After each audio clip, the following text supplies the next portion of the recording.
Welcome back. Patients at the Children's Hospital at Erlanger had a special visitor today. Mickey Mouse ditched Minnie, and Pluto. Hey, took a break from his TV job, spent some time with some of his biggest fans. This visit comes ahead of his big show, Disney on Ice, this weekend. Every child got a crown with Mickey ears. Looks like they had a lot of fun. All right, now here's David and Cindy with a look at what's coming up at 6. Thank you, Latrice and Greg. A bug that's relatively new to the Tennessee Valley is not making a very good impression on tree lovers. How this pest is killing trees and what you can do about it. Plus. So we were very busy yesterday in McMinn County, along with taking those Washington County 911 calls. 911 dispatcher were busy answering calls from several different counties yesterday. Why most emergency calls had to be rerouted. And not one, not two, 14 projects will be completed in the next few years to improve schools in Hamilton County. We'll show you where the money's going. Channel 3 Eyewitness News at 6 is next. With coverage you can count on, this is Channel 3 Eyewitness News at 6.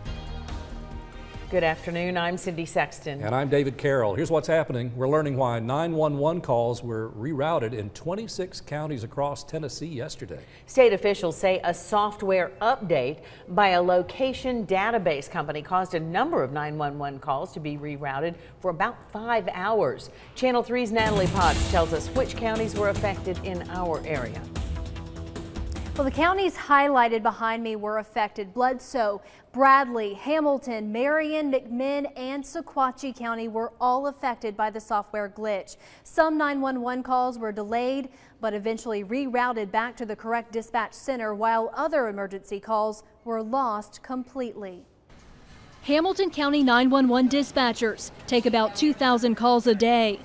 Around 1:30 Tuesday, the phones stopped ringing.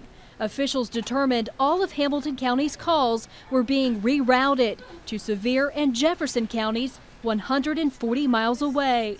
The problem was fixed around 6 p.m., but officials say there is no way of knowing how many calls for help were lost.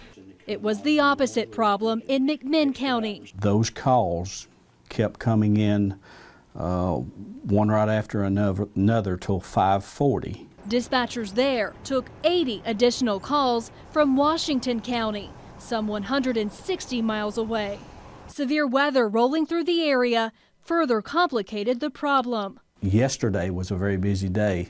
We had several straight line winds, I think, come through this county, destroyed mobile home, destroyed down a lot of trees, a lot of power lines.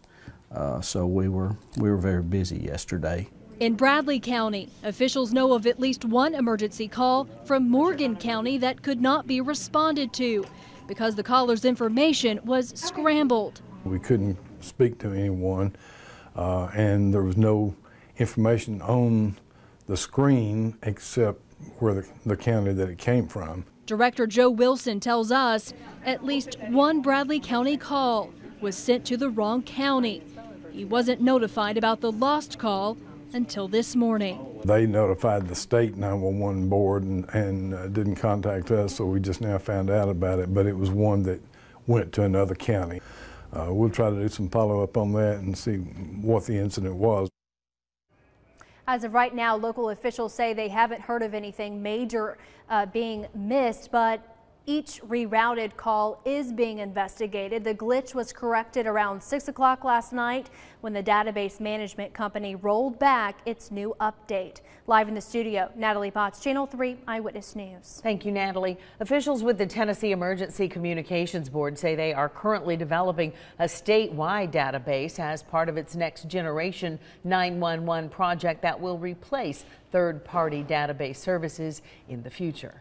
And while the glitch was not considered an outage, this is not the first time folks were unable to reach 911.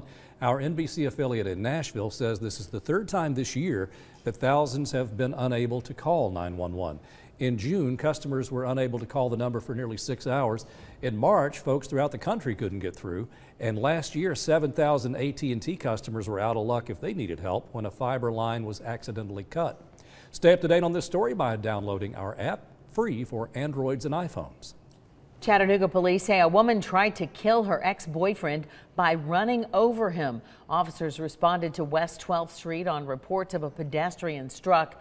Police found a man lying in the grass who told them Alexis Thrasher ran over him. And police say surveillance video confirmed Thrasher was responsible. In Grundy County, high school officials have posted a job opening for the head football coach position. Former coach Casey Tate and former assistant coach Greg Brewer were transferred from their positions after 5 football players were charged with attempted aggravated rape. The team has since been led by interim coach Nick Meeks. Rhea County Sheriff's Office is asking for your help finding a missing woman. This is 57-year-old Essie Elaine Valentine. Police say she lived in Rhea County for a couple of months and her family reported her missing last month, but she was last seen in June. The family told police she has a drug problem. If you have any information, call 775-7837, the Rhea County Sheriff's Office. Well, government agencies are trying to educate children about opioid abuse. The FBI, DEA, and local police created a program that teaches students about the dangers of drugs. The program, called Chasing the Dragons, starts with a 45-minute documentary with no filter or censors. Officials think it's the best approach to teach students about the reality of drugs. After the film, teachers have students talk about it with parents, friends, and siblings. Each year, more than 46,000 people die from drug overdoses in the U.S. That's more people than die from car accidents or gun violence. We reached out to the Hamilton County school system to see if students are taking part in this program, and we have not yet heard back. David? In school patrol news, Hamilton County Commissioners took a look at the school board's facility plan today, and our Tim Pham explains where the money will go. The entire building plan was unanimously passed at a school board meeting last month. This morning, it was presented to the Hamilton County Commissioners. Superintendent Dr. Brian Johnson outlined a list of 14 different projects to be completed during the next few years. Over the summer, the commissioners approved the first property tax increase in over a decade. $100 million was allocated to the school district, and last month the school board outlined their plan on how to spend it. It includes renovations, mergers, and 2 new school buildings. The total price tag for the plan is about $125 million. Once approved, the school district will begin a search for an architect to design the new schools. Construction on some of the projects could start as soon as next month. We'll keep you updated on the progress. In the studio, Tim Pham, Channel 3 Eyewitness News. Thank you, Tim. In addition to the $100 million, the district requested an additional $10 million in bond funding. Dr. Johnson said that portion will be repaid to the county. No vote was taken at the commission meeting today. That's coming up next week. But commissioners had high praise for the plan and are expected to approve it. We'll let you know as this goes on. Coming up next on Eyewitness News at 6, a burglar hit homes in Lookout Valley. The dog started barking, so the neighbors looked out and saw this suspicious vehicle in his neighbor's driveway. Why police believe this is not the man's first rodeo. Greg Glover has Crime Stoppers coming up next.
We have some pretty clear pictures of a guy who chose trick over treat just a day before Halloween. Well, he didn't count on the surveillance cameras or a vigilant neighbor or you and your help in Crime Stoppers.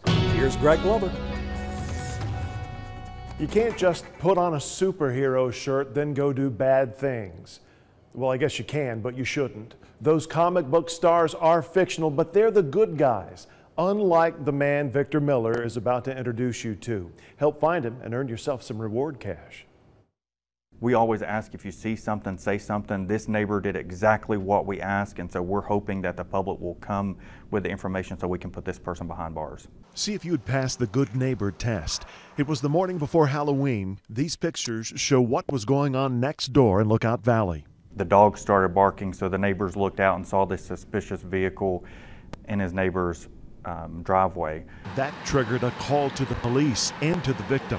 Somebody say "good boy" to that dog. It alerted to this white male who was wearing a shirt that looks to bear the Flash's logo on it. He'd better check his speed. Home security cameras captured his image with no problem. And in this view, his arms don't appear to be loaded with snacks for the Hall of Justice. Offenders are looking for the same things. They're looking for large sums of cash. It could be a collectible, it could be jewelry, it could be the TV or PlayStations. I mean, we see a lot of different things that are taken. His jacket or zippered hoodie also has a logo on the back you might recognize. The shot of his car is not quite as clear. White with a sunroof, maybe a Honda. We ask if you're able to get a video camera system in your home and outside. It may help solve a crime that happens to you or your neighbor. And it could help solve a series of crimes. This is likely not this guy's first rodeo. We usually know that offenders don't just offend one time. What this burglar is going to do, he's going to go do that to this house, he's going to go to the next house and do the same exact thing until we lock him up. So we're asking for the public to call into Crime Stoppers, provide that information so we can put him in jail and he's no longer stealing from us. And make a little holiday spending cash in the process. You could be a friend or family member, you could be even his wife or his parents. Call in, he will never know, no one will ever know who you are when you call. We'll issue you an ID number for the case when you call. Up to $1,000 reward is up for grabs, so call tonight. 698-3333. That Crime Stoppers hotline is now manned 24 hours a day, 7 days a week. Cindy, David. Greg, thank you. Still to come on Eyewitness News at 6, a tree-killing bug in the Tennessee Valley. You'll look out there and you'll see it and you'll think, oh, that's a fungus. What can you do to prevent this bug from getting on your trees? Next.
"18 states are being infected by a bug killing hemlock and spruce trees.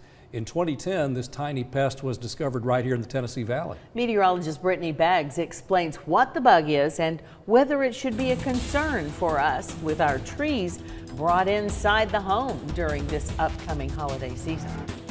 They look like little white and greenish specks that are supposed to be on a hemlock tree, like a bud, but they're not. It's a living, breathing bug that's relatively new to our area. It was discovered in East Tennessee in 2002 and in the Tennessee Valley 7 years ago. But you'll look out there and you'll see it and you'll think, oh, that's a fungus. It's called the hemlock woolly adalgia. During the development stage, it looks white and waxy. It can be either winged or wingless, and it eventually kills the tree by sucking sap. Don Smith, the owner of Sun and Shade Garden, says the bug won't kill your hemlock overnight, but without treating it in less than a year, it will die. Make sure hemlocks are hydrated. They are highly susceptible to drought stress, which can aggravate problems with pests. Keep the roots covered with mulch at least 2 to 3 inches thick. The roots prefer cool and moist conditions. And apply fertilizer, but not a nitrogen fertilizer. This can lead to a quicker death of the tree. If you notice these bugs on a hemlock that you eventually bring in during the holidays, Smith says they're not harmful and offers an alternative this holiday season. So get you a live hemlock at your local garden center, and hopefully here, and take it in your house, decorate it, leave the root ball on it, put it in a bucket, cover it up with a Christmas cloth. The bug will not spread inside your home. It's interested in the sap in the tree. To save money, Smith recommends leaving the root ball on the hemlock to save money and plant in your yard after the holiday. In the studio, meteorologist Brittany Beggs, Channel 3 Eyewitness News. Thanks, Brittany. Now we want to check in with Chief Meteorologist Paul Barris. All right, Paul, enough of this gloomy weather. Bring in a little sunshine. How about it? It'd be nice. Yeah, I think it'll happen later tomorrow afternoon. In the morning, though, it's still going to be cloudy. Jet stream's done a little bit of dip, just a little bit to the south of us, and that's where all the action is. The rain showers are south of us right now, but over the weekend, it's going to start moving back to the north. That's going to let the warmer air start to push back our way. Right now, most of the showers are south of us, but some of this area is going to just skim right across the Tennessee, Georgia, northeast Alabama border. So we're going to see a little bit of light rain, but very, very small amounts. The heaviest stuff is going to be well to the south of us. Currently, it's 54 in Cleveland and in the city, 44 Altamont, 52 Dalton, 50 Athens, and 54 out near Murphy. Winds out of the east-northeast at about 7, 59 the high, 53 the overnight low, so 6 degrees spread there because of all the clouds that we had. Just a little bit of rain, 1/100th of an inch at the airport. 4/10 though out near Scottsboro, 2/10 Lafayette, and 2/10 in Ellijay today. Dalton only had about a 10th, 59 in Cleveland, less than a 10th. Ottawa about a 10th, Eastridge a 10th, Ringgold and Trenton had about 2/10 of an inch of rain. And then further off to the north, we had very little rain, 1/10 of an inch out near Etowah and in Jasper. Temperatures, and these were mainly highs into the early morning hours, just right after midnight in the mid to upper 50s. Latest Vipercast again is showing this rain just skimming our area overnight and then pushing down to the south and to the east by 7 o'clock in the morning. This may be a little slow. It may be a little slower than what Vipercast is indicating, but still, we're going to see some clearing coming in tomorrow afternoon. The sun will be coming back. There's another cold front off to the north that's going to reinforce the colder air as we move in late Thursday night and into Friday. The winds will be out of the north, so the cold air is going to settle in at least through Friday. And but it's going to be dry. There's not going to be any rain. As a matter of fact, eastern half of the country looks about as dry as can be. Then by 5 o'clock on Friday afternoon, still a northerly wind and sunny skies. Saturday morning, 7 o'clock, pretty much clear as a bell. And then winds start shifting on Saturday evening, coming out of the south and right into Sunday morning. That's going to increase the cloud cover, and we may have some showers late in the day on Sunday. So tonight we're looking at 50 cloudy skies. Most of the rain showers should be south of us, but some of them could even make it to Chattanooga. Tomorrow, 62, a sprinkle possible in the morning, but it'll be clearing off into the afternoon. Then clear tomorrow night with 41. 7-day forecast, 61 Friday. Saturday, 59, and a few more clouds rolling in, and 38 in the morning. That's going to be chilly. Then on Sunday, we're looking at some showers. Still questionable how much rain we're going to get on that one. On Monday, some leftover showers in the morning, and then Tuesday looks nice, and Wednesday it doesn't look bad at all, 62. That's pretty seasonable. Yeah. Right on time. Thank you, Paul. Thank you. And sports with Paul Shaheen is next. You've got several things going on. That's right. You know, we've done this story many times the last few years. A new UTC basketball coach. Yeah. You think this guy's going to stick for a while? You know, it sounds like it, but hey, it always does. I know he's got a task on his hands right now, and that is a quick turnaround from head coach to a season starting this Friday. Jill Jelnick sits down with Lamont Paris as a new era of Chattanooga basketball begins, and some local prep stars signed college scholarships. All that next in sports.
A new era of Chattanooga basketball gets underway on Friday night as Lamont Paris makes his head coaching debut with the Mocs at Wyoming. Sports reporter Jill Jelnick had some time recently to sit down one-on-one with Paris before Friday night's tip-off.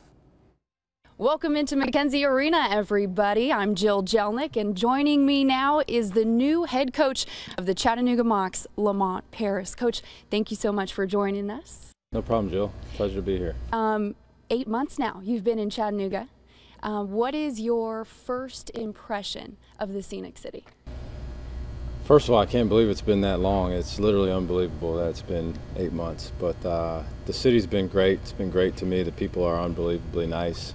It's just a great community. You're coming from Wisconsin, an extensive resume, last 7 years with the Badgers, but this is your first time calling the shots as head coach. What do you foresee being your biggest challenge? Game day will be obviously different, and everything leading up to that also is different just from a decision-making standpoint. I will say this, that I was fortunate in my last position to be working for two former head coaches. It gave me a lot of leeway and latitude, and that helped bridge the gap. It's no secret this is a very young team. You have no seniors, a handful of juniors, and a whole lot of freshmen. When you go about taking on a young team like this, how do you take that into account? How do you make that work? One of the things that you have to recognize is that with this many young guys and also just a new staff and a new system altogether, you have to be a teacher first, and I think that's with so many young guys, I think that's even more, it's more important that you spend time doing that. We talked to a lot of the players at the start of this season, and we asked them, in one word, how would you describe Coach Paris? And a lot of them said loving. I think they have to know that you care about them, and so we do a lot of things to make sure that they know that. It's good. I'm glad that they would say that, because we have some days where I get on them pretty good. But again, I think they do know that what my intentions are. It's not just, you know, I'm not just a platoon leader and screaming at guys. I spend some time trying to get to know them as well. The new era of Lamont Paris era here at UTC starts this Friday when the Mocs hit the road to take on Wyoming. Paul, back to you. Some prep stuff to hit now. Thank you, Jill. Today marked the early signing period for basically every sport except football. Handful of local high school players inked college scholarships today, and that included Heritage flamethrower Cole Wilcox. Wilcox signed to play college baseball at the University of Georgia. Wilcox, a senior pitcher and three-time All-State player, has been clocked at 97 miles per hour. His power on the mound landed him a spot on Team USA's Olympic 18 and under roster this summer. He's been committed to the Dogs since his freshman season. It's awesome. Just I've been committed for so long, just to finally get it on paper.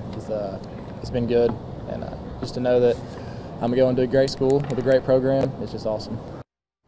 Congrats to him. And Cole wasn't the only local star to sign today. Soddy Daisy pitcher Dylan Perry signed a baseball scholarship to MTSU. Silverdale's Kaylee Phillips signed to play softball at Tennessee. Hamilton Heights basketball star Jasmine Massengill signed with Holly Warlick's Tennessee Lady Vols. And Macaulay's Junior Clay will play basketball at Tennessee Tech. He signed today. Two from Baylor's softball team signed. Cheyenne Lindsay signs with the Florida Gators. And then Carmi Rich from Baylor signs with Lipscomb. We have those pictures. We got them in-house late, so they're online right now, and we'll have them updated at 11. Love it when you do these happy stories about kids advancing their Good careers. stuff, isn't That's it? nice. To the coaches, players, parents, and high schools that didn't let us know. Yeah. I'm not going to say it. Bring them in. Send them in. Come on. We can get them on. All right. Paul, what about tonight? You're not psychic, right? No. No. Like the people accuse me of not being psychic either. What? All I right, tried. That's right. You can't be. All right, let's take a look at your evening out. We got temperatures that are going to be, well, it's 54 now, and they're not going to really change that much. 51 at about 9 o'clock tonight, and about 52 at midnight. Maybe even just going up and down. Easy night. Have a good evening.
pay the bills. That's all it is, you know.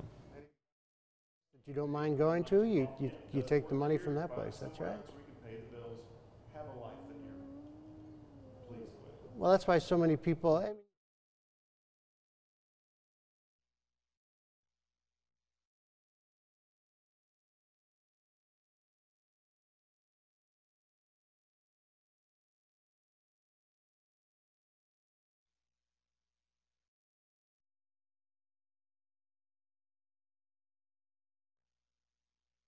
continuing coverage of the Texas church. That would be awesome.